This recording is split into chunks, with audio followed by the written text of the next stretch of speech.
कैसे हैं आप सभी।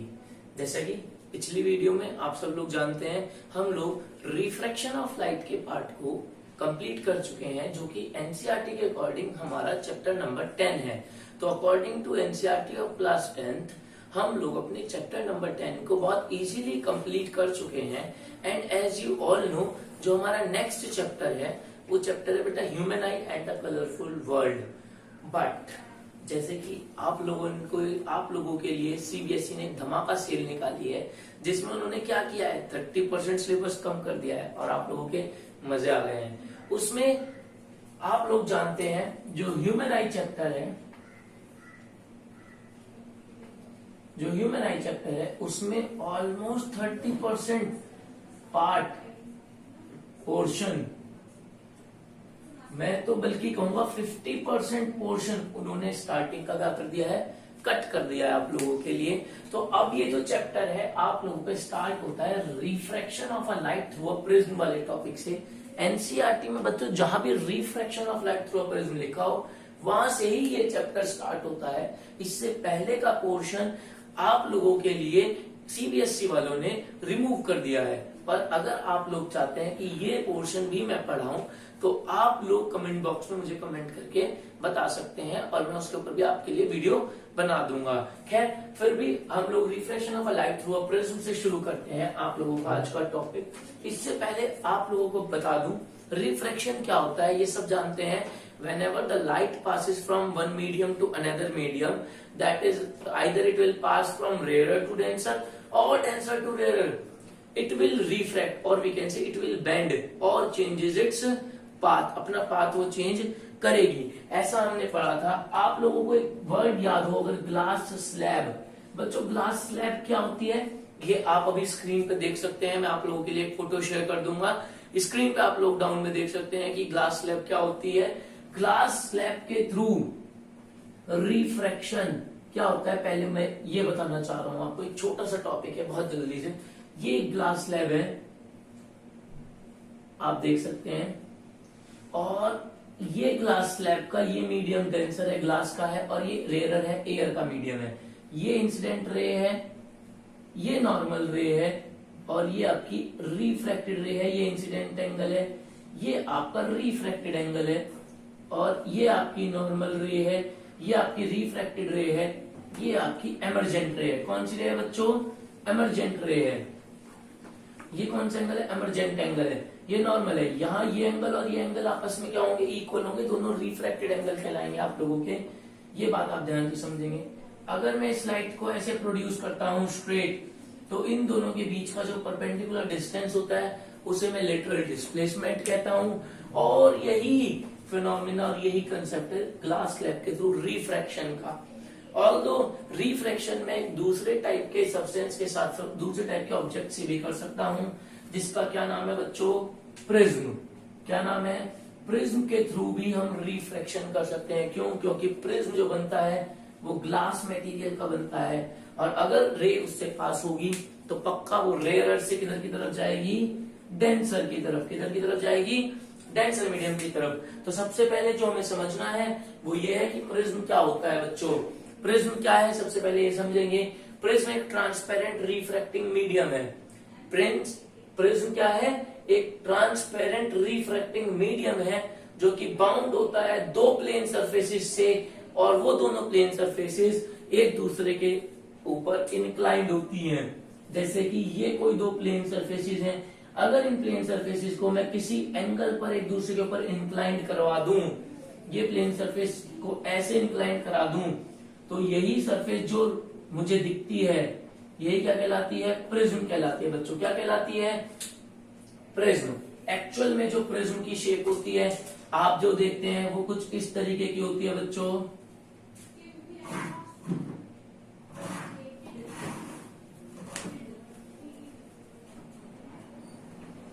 ठीक है, नहीं आप लोग ध्यान से देखेंगे प्रिज्म की शेप कुछ इस तरीके की होगी, अगर आप लोग बहुत ध्यान से देखेंगे तो। ठीक है, नहीं ठीक है, ये एक प्रिज्म की शेप होगी, ये 3D फिगर होती है। और जहां हम इसका रिफ्रैक्शन कराते हैं वो कहलाती है इसकी फ्रंट सरफेस। फ्रंट सरफेस से इसका, फ्रंट फेस से इसका रिफ्रैक्शन होता है, और फ्रंट सरफेस जहां से रिफ्रैक्शन होता है वो सरफेस कुछ इस तरीके से दिखाई देती है। किस तरीके से दिखाई देती है? ट्रायंगुलर शेप दिखाई देती है। तो उम्मीद करूंगा प्रिज्म आपको बहुत अच्छे से समझ में आएगा कि प्रिज्म क्या है और इसका ये मीडियम क्या होता है। एक ऐसा ट्रांसपेरेंट रिफ्रैक्टिंग मीडियम जो कि बाउंड होता है दो प्लेन सरफेसेस से, और वो दोनों प्लेन सरफेस एक दूसरे के ऊपर इंक्लाइंड होते हैं किसी एंगल पर, उसी में क्या कहता हूं? प्रिज्म कहता हूं। क्या कहता हूं बच्चों? प्रिज्म कहता हूं। ये प्रिज्म का ही फ्रंट सरफेस है जिससे आपका रिफ्रैक्शन होता है। रिफ्रैक्शन होने के लिए एक इंसिडेंट रे होनी बहुत जरूरी है, जो कि आपको पता हो। आप लोग ध्यान से देखिए, इस फिगर को मैं आपके सामने ड्रॉ भी करूंगा, पर पहले जो मैंने बना रखी है उसे आप ध्यान से समझेंगे। ये एक प्रिज्म की सरफेस है, प्रिज्म का नाम है एबीसी। प्रिज्म का क्या नाम है बच्चों? एबीसी प्रिज्म का नाम है। ये इसकी इंसिडेंट सरफेस है जिस पर मैंने एक इंसिडेंट रे डाली जिसका नाम है पीक्यू। क्या नाम है बच्चों? पीक्यू नाम की एक इंसिडेंट रे मैंने यहाँ पर क्या करी है? इस एबी सरफेस पर क्या करी है? इंसिडेंट करी है। इस एबी सरफेस का नॉर्मल ये बना हुआ है इससे। तो जब भी कोई लाइट रे रेयरर से डेंसर मीडियम की तरफ जाएगी, रेयरर से किधर जाएगी बच्चों? डेंसर की तरफ जाएगी। तो ये लाइट रे नॉर्मल की तरफ बेंड होगी। तो ये लाइट रे यहां से गई और नॉर्मल की तरफ बेंड हो गई। इसी रे को मैं कहूंगा रिफ्रैक्टेड रे। क्या कहूंगा बच्चों? रिफ्रैक्टेड रे। फिर ये नॉर्मल इस सरफेस का, और जब ये रे इसी एसी सरफेस पर डलेगी तो वहां से बाहर निकलेगी तो डेंसर से रेयरर मीडियम जाएगी, और जब ये डेंसर से रेयरर मीडियम जाएगी तो ये रिफ्रैक्टेड रे बच्चों नॉर्मल से अवे बेंड होगी। तो ये देखो नॉर्मल से अवे जा रही है। तो इसी रे को मैं बोलता हूं एमरजेंट रे। क्या बोलता हूं? Emergent ray. ये मेरी पी क्यू रे है जो इंसिडेंट रे है, क्यू आर मेरी रिफ्रैक्टेड रे है, और आर एस मेरी एमरजेंट रे है। क्या है? Emergent ray. ये एंगल ऑफ इंसिडेंस है जो नॉर्मल से बना, रिफ्रैक्शन है, एंगल ऑफ रिफ्रैक्शन है यहाँ पर, ये एंगल ऑफ एमरजेंस है। एंगल ऑफ एमरजेंस मतलब वो एंगल जिससे लाइट रे बाहर निकली है, मेन पॉइंट जो बाहर निकलने वाला एंगल है। यहाँ पर जो सबसे इंपॉर्टेंट बात आप लोगों को ध्यान रखनी है वो ये, अगर मैं इस एमरजेंट रे को पीछे प्रोड्यूस करूं और इस इंसिडेंट रे को आगे प्रोड्यूस करूं, तो जिस पॉइंट पर ये मिलते हैं उस पॉइंट पर बच्चों ये एक एंगल बनाते हैं। क्या बनाते हैं? एक एंगल। और उसी एंगल को रिप्रेजेंट करता हूं मैं साइन से जिसका नाम है डेल्टा। डेल्टा उस साइन का नाम है जिससे मैं उसे रिप्रेजेंट करता हूं। आप एक ऐसे छोटा ट्राइंगल बनाइए, उसके ऊपर ऐसे सी निकाल दीजिए, तो क्या बन जाएगा? ये डेल्टा साइन बन जाएगा। क्या बन जाएगा? डेल्टा। और इसी को मैं कहता हूं एंगल ऑफ डेविएशन। मैं मानता हूं कि डेविएशन का मतलब आप लोगों को बिल्कुल पता होगा। डेविएशन का क्या मतलब है? डेविएशन का मतलब होता है किसी भी चीज का अपने पाथ से डेविएट हो जाना, भटक जाना। तो लाइट अपने पाथ से कितनी भटकी, ये कौन बताएगा? एंगल ऑफ डेविएशन बताएगा। कौन बताएगा? Angle of deviation. तो एंगल ऑफ डेविएशन कैसे फाइंड करेंगे? जब भी मैं इमरजेंस रे को पीछे प्रोड्यूस करूंगा और इंसिडेंट रे को आगे प्रोड्यूस करूंगा, ये जिस भी पॉइंट पर मिलेंगे वहां जो एंगल बनेगा वो क्या बनेगा? Angle of deviation. क्या बनेगा बच्चों? Angle of deviation. उम्मीद करूंगा एंगल ऑफ डेविएशन आपको समझ में आया होगा। तो एंगल ऑफ डेविएशन क्या है देख लो। It is the angle which the emergent ray, ये वो एंगल है जो एमरजेंट रे को मैं पीछे प्रोड्यूस करूं और इंसिडेंट रे को फॉरवर्ड प्रोड्यूस करूं, जहां पर भी मिल जाएंगी उस पॉइंट पर जो एंगल बनेगा उसे एंगल ऑफ डेविएशन कहूंगा। एंगल ऑफ डेविएशन अलग अलग प्रिज्म के लिए अलग अलग हो सकता है। क्यों? क्योंकि ये क्या बता रहा है? ये बता रहा है कि लाइट कितना डेविएट हो सकती है। तो ये कुछ फैक्टर्स पे जरूर डिपेंड करेगा। कौन कौन से वो फैक्टर्स हैं? Factors angle of incidence. अगर मेरा एंगल ऑफ इंसिडेंस ज्यादा है तो मेरा डेविएशन कम होगा। अगर मेरा एंगल ऑफ प्रिज्म ज्यादा है, जहां पर एंगल ए क्या है? एंगल ऑफ प्रिज्म, ये ज्यादा है तो मेरा डेविएशन ज्यादा होगा। रिफ्रैक्टिव इंडेक्स उस प्रिज्म का ज्यादा है तो एंगल ऑफ डेविएशन ज्यादा होगा। जितना ज्यादा refractive index, speed of light उतनी कम, डेविएशन उतना ज्यादा। Colour of light, as you all know, जब भी कोई लाइट एक मीडियम से दूसरे मीडियम में जाती है तो उसकी दो चीजें चेंज होती हैं बच्चों। कितनी चीजें? दो चीजें चेंज होती हैं, एक उसकी स्पीड और एक उसकी वेवलेंथ। दो चीजें उसकी चेंज होती हैं, एक उसकी स्पीड और एक उसकी वेवलेंथ। तो जैसे ही मैं बात करता हूं तो उसकी स्पीड चेंज होने की वजह से कलर पे ही डिपेंड करता है। बिकॉज अलग अलग जितने भी अलग अलग कलर हैं, different different colours have different wavelength of light. अलग अलग वेवलेंथ होती है लाइट की, जिसकी वजह से उनकी स्पीड भी क्या होती है, अलग अलग होती है बच्चों, क्या होती है, अलग अलग। उम्मीद करूंगा प्रिज्म का पूरा कंसेप्ट आपको बहुत अच्छे से समझ में आया होगा। अगर प्रिज्म के कंसेप्ट में कोई भी प्रॉब्लम है, you can ask me in comment box, I will definitely let you know. Okay, इसके बाद बच्चों जो नेक्स्ट टॉपिक हम लोगों को इस चैप्टर के अंदर करना है वो है डिस्पर्जन ऑफ लाइट। क्या है बच्चों, डिस्पर्जन ऑफ लाइट। सबसे पहले आप डिस्पर्जन ऑफ लाइट का मतलब बताएंगे मुझे क्या होता है। डिस्पर्जन ऑफ लाइट का बच्चों बेसिक मतलब होता है किसी भी चीज को डिस्पर्स कर देना, फैला देना, तोड़ देना। क्या होता है डिस्पर्स मतलब, किसी भी चीज को फैला देना, एक्सपेंड कर देना। क्या कर देना, एक्सपेंड कर देना। तो डिस्पर्जन एक ऐसा फिनोमिना है जिसमें मैं एक लाइट को डिफरेंट कलर्स में ब्रेक डाउन कर दूं।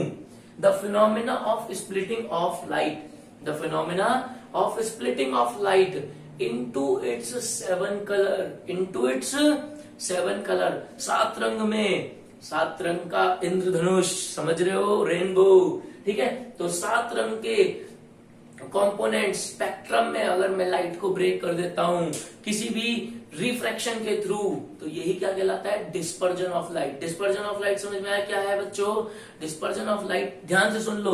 The phenomena of splitting of light, वो फिनोमिना जिसमें मैं लाइट को स्प्लिट कर दूं into its 7 colour, into its 7 colour by passing it through one medium to another medium is known as dispersion of light. क्या कहलाता है वो, डिस्पर्जन ऑफ लाइट कहलाता है। बात समझ में ये नहीं आई, मैं उम्मीद करूंगा बिल्कुल अच्छे से समझ में आई होगी। डिस्पर्जन ऑफ लाइट नहीं है तो आप पूछ सकते हैं।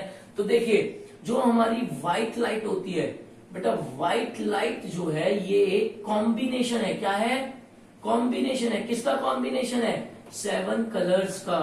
किसका कॉम्बिनेशन है, 7 कलर्स का। और वो 7 कलर कौन से हैं बच्चों, मैं लिख रहा हूं, देख लीजिए आप ध्यान से। विबग्योर, विबग्योर, वी से वॉयलेट, आई से इंडिगो, बी से ब्लू, जी से ग्रीन, वाई से येलो, ओ से ऑरेंज और आर से रेड कलर।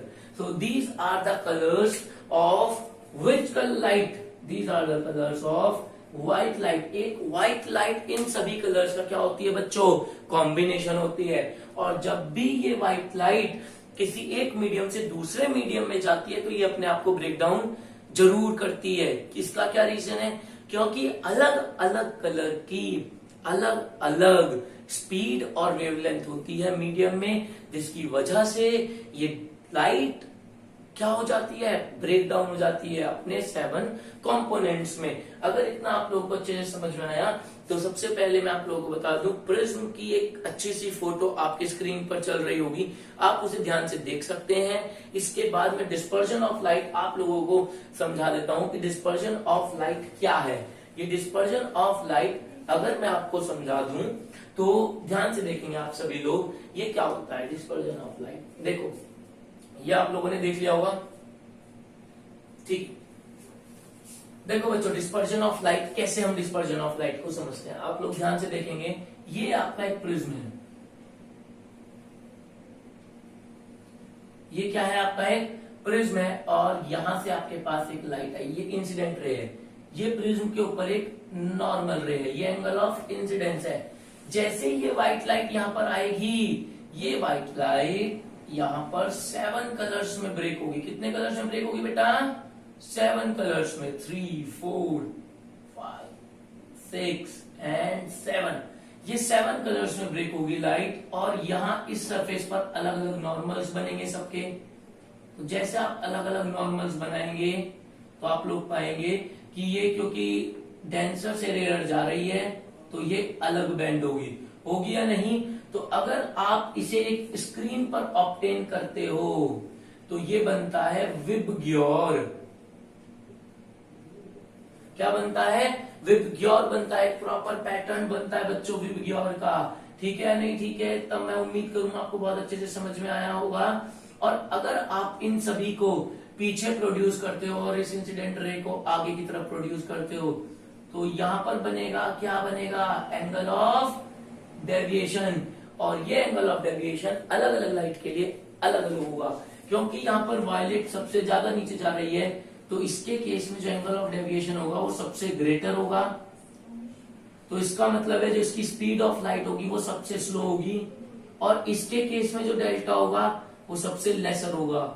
इसका मतलब इसमें जो स्पीड ऑफ लाइट होगी वो इन सबसे फास्टर होगी कंपैरिजनली, इसलिए रेड लाइट फास्टर ट्रेवल करती है मीडियम में और ये स्लो ट्रेवल करती है। उम्मीद करूंगा डिस्पर्जन का फिनोमेना आपको और भी अच्छे समझ में आया है। कोशिश करूंगा कि इसकी भी एक फोटो आपकी स्क्रीन पर डाल दूं, अगर आ गई है तो आप लोग समझ सकते हैं बहुत अच्छे से। इसके अलावा मेरे पास light on the basis of colour दो तरीके की होती है बच्चों, एक पॉलीक्रोमैटिक और एक होती है बच्चों मोनोक्रोमैटिक। क्या होती है बेटा? मोनोक्रोमैटिक। यहां पर वर्ड आप ध्यान से समझेंगे। क्रोमैटिक का मतलब क्या होता है बच्चों? क्रोमैटिक का मतलब होता है कलर। क्या होता है? Colour. Polychromatic and monochromatic. Mono मतलब एक, पॉली मतलब मैनी। जो लाइट एक कलर से बनती है उसे ही मैं मोनोक्रोमैटिक कहता हूं, और जो लाइट बहुत सारे कलर से बनती है उसे ही मैं पॉलीक्रोमैटिक कहता हूं। इसका एग्जांपल है बच्चों सोडियम लाइट। कौन सी लाइट है? Sodium light. Yellow golden colour के बल्ब आते हैं, ये एक मोनोक्रोमैटिक कलर है। और पॉलीक्रोमैटिक लाइट एक वो लाइट है जिसके अंदर बहुत सारी लाइट मिक्स होती हैं, जैसे कि व्हाइट लाइट। आप लोगों के घरों में जो एलईडी होती है वो भी एक व्हाइट लाइट का ही एग्जाम्पल है। सन की जो लाइट है वो भी एक व्हाइट लाइट का ही एग्जाम्पल है। तो अगर आप उसे ध्यान से समझेंगे तो वो क्या है बच्चों? वो क्या है? वो पॉलीक्रोमैटिक लाइट है जो कि सन की वजह से निकल रही है। इस पॉइंट में एक छोट लास्ट फिनोमेना जो कि विद इन 1 मिनट आप लोगों का खत्म हो जाएगा। उम्मीद करूंगा ये आपको अच्छे से समझ में आया होगा। आप उसे और अच्छे से समझ लें।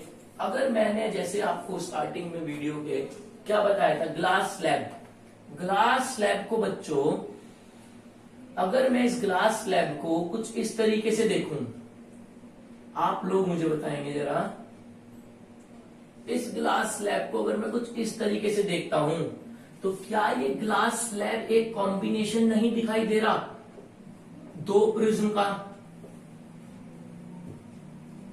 There are two prisms which are placed opposite to each other with face. अपने फेसिस से एक दूसरे के अपोजिट रखे गए हैं। एक प्रिज्म को हमने सीधा रखा है तो दूसरे प्रिज्म को उल्टा। तो अगर मैं इसे ऐसे रख दूं तो जो मेरी लाइट है, व्हाइट लाइट जो इस प्रिज्म के अंदर जाकर 7 कलर्स में ब्रेक हुई थी, वो बाहर जब भी निकलेगी तो वो सिंगल कंपोनेंट में निकलेगी, और जो लाइट के 7 कलर्स है वो केवल और केवल इन्हीं 2 पॉइंट्स पर ब्रेक डाउन होंगे। इसी फिनोमेना को मैं रिकॉम्बिनेशन ऑफ व्हाइट लाइट कहता हूं। पेपर में क्वेश्चन ये आ सकता है, how can you recombine the white light, और how the recombination of white light takes place, can you explain? तो आप लोग ये बताएंगे, whenever the two prism placed together with their surfaces opposite to each other, they will definitely form a structure like that of a glass slab, and the recombination of white light takes place when it passes from one prism to another prism. जब वो light एक prism से दूसरे prism पे पास होगी तो finally जो light observe होगी वो एक व्हाइट लाइट होगी। उसे ही मैं क्या कहता हूं? Recombination of light. क्या कहता हूं? Recombination of light. उम्मीद करूंगा इसकी कोई फिगर आपको नहीं चाहिए होगी, अगर चाहिए तो चलो मैं एक फिगर इसके लिए भी आपको बना देता हूं। आप लोग बहुत ध्यान से देखेंगे इसके लिए एक figure, recombination of white light के लिए। This is our last topic.